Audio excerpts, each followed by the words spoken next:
সবাই যারা আছে সবাই বুবা হিসাবে আছে, সবাই দেখে কিছু করার নেই। এলাকার মানুষ তো জানেও নয় গভীর রাতে এগুলো কাটে।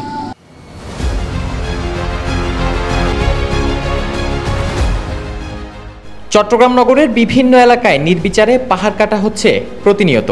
আইন শৃঙ্খলা বাহিনীর নিষ্ক্রিয়তার সুযোগ নিয়ে প্রভাবশালী চক্র রাতের আধারে একের পর এক পাহাড় কাটছে। আবাসিক হাউজিংয়ের নামে পাহাড় গিলে নির্মাণ করা হয়েছে বড় বড় বহুতল ভবন। বাইজিদ থানাধীন রৌফাবাদ এলাকার পাহাড়িকা হাউজিংয়ের ৮ নম্বর সড়কের একতা টাওয়ারের পেছনের পাহাড়টি কাটা হচ্ছে গেল কয়েকদিন ধরে। অভিযোগ রয়েছে স্থানীয় প্রভাবশালী এক নেতার প্রশ্রয়ে মোহাম্মদ কাশেম নামে এক ব্যক্তি রাতের আধারে দলবল নিয়ে পাহাড় কাটেন।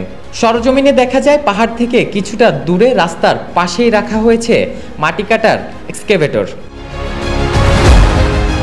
স্থানীয়রা জানান এই এলাকায় একসময় অনেক বড় বড় পাহাড় ছিল, মাত্র ১ দশকে অনেকগুলো পাহাড়ের অস্তিত্বই নেই।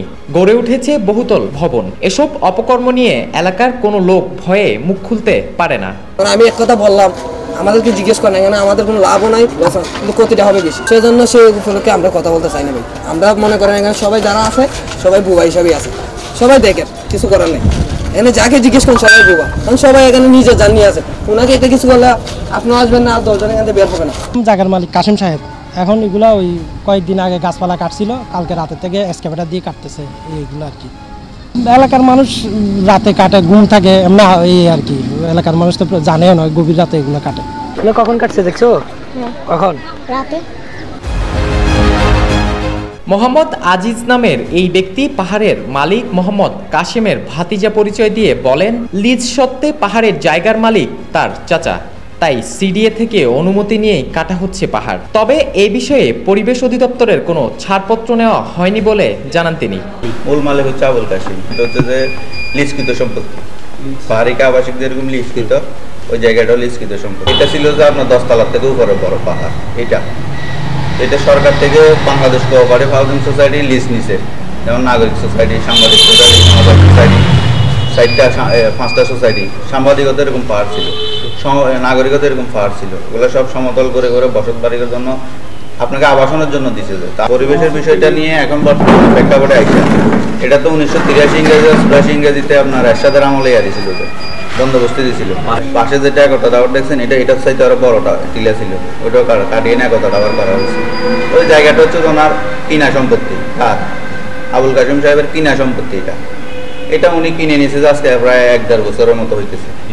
বলতে আমার যেটা ব্যক্তিগতভাবে আমার নামে সরকার অ্যালটমেন্ট করে দিছে, যেহেতু সরকার আমাকে ভূমি মন্ত্রণালয়ের অধীনে আমাকে অ্যালটমেন্ট করে দিছে, তো সেক্ষেত্রে তো এই জায়গাতে আমি আমার বাসা বাড়ি সবকিছু করার আমাকে অনুমতি দিচ্ছে, সিডি আমাকে প্ল্যান দিচ্ছে।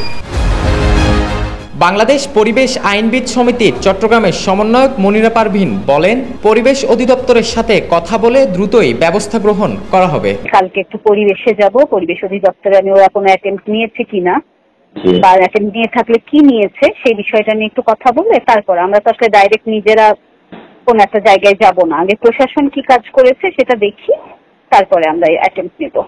সিডিএ কেন, কেউ আপনার রাষ্ট্রীয় বৃহৎ কোনো স্বার্থ ছাড়া পাহাড়ের গায়ে কেউ হাত দিতে পারবে না, সেটার অনুমতি কেউই দিতে পারে না, ডিসিও পারে না, সিডিও পারে না, ইভেন ব্যক্তি মালিকও পারে না সেই পাহাড় কাটতে। পাহাড় যদি ব্যক্তিগত মালিকের হয় সেও পাহাড় কাটতে পারবে না।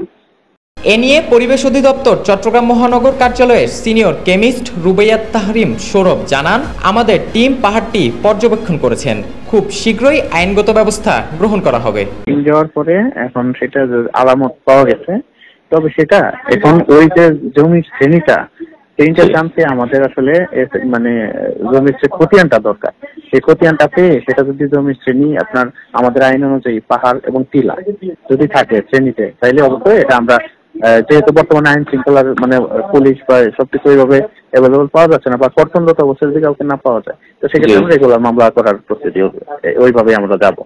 জমির শ্রেণী নির্ধারণ করে এরকম অফিসের সাথে, সংশ্লিষ্ট অফিসের সাথে আগে আমরা এটা যোগাযোগ করে তাদের কাছ থেকে আমরা জমির খতিয়ানটা নিয়ে শ্রেণীটা সম্পর্কে নিশ্চিত হয়ে পাহাড় বা টিলা হয়, আমরা রেগুলার মামলার দিকে যাবো।